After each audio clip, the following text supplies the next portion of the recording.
தேவனுக்கே மகிமை உண்டாவதாக. எனக்கு அன்பான கர்த்தருடைய பிள்ளைகளே, தேவ ஜனமே, இந்த வார்த்தைகளை கேட்கிறதான உங்கள் வாழ்க்கையில் கர்த்தர் இடைப்படுவாராக, பேசுவாராக. மத்தேயு எழுதின சுவிசேஷம் 24ஆம் அதிகாரம் 13வது வசனத்தில் வாசிக்கிறோம், முடிவு பரியந்தம் நிலை நிற்பவனே ரட்சிக்கப்படுவான்.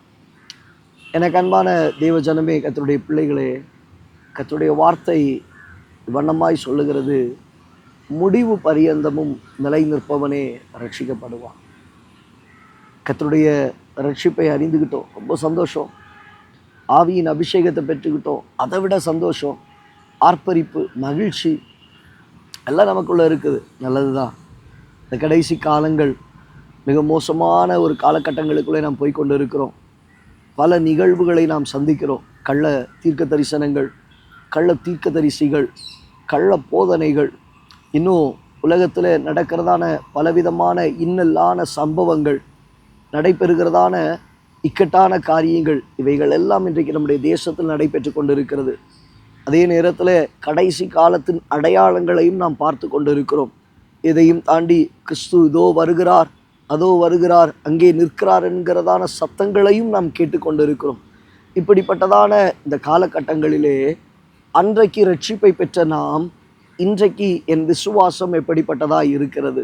வேதம் சொல்லுகிறது, மனுஷகுமாரன் வரும்பொழுது விசுவாசத்தை காண்பாரோ, விசுவாசத்தை காண்பாரோ. தேவப்பிள்ளையே, ஆதியில் கொண்டிருந்த அன்பு, ஆதியில் கொண்ட ரட்சிப்பு, ஆதியில் கொண்டதான விசுவாசம், இவைகளிலே நீங்கள் உறுதியாய் இருக்கிற அனுபவம் உங்கள் வாழ்க்கையில் இருக்கிறதா? எதுவும் உங்களை அசைக்கக்கூடாது.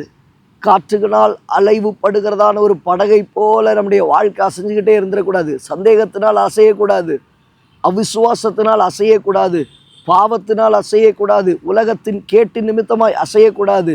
இவைகள் எல்லாவற்றையும் தாண்டி பரிசுத்தத்தில், கர்த்தர் கொடுத்த அழைப்பில், ரட்சிப்பில், விசுவாசத்தில் உறுதியாய் இருக்கிற அனுபவத்தை கர்த்தர் நமக்கு தந்து நடத்துவாராக. அதை தான் வசனம் சொல்லுகிறது, முடிவு பரியந்தமும் நிலை நிற்பவனே ரட்சிக்கப்படுவான். He will be saved. அவன் ரட்சிக்கப்படுகிறான்.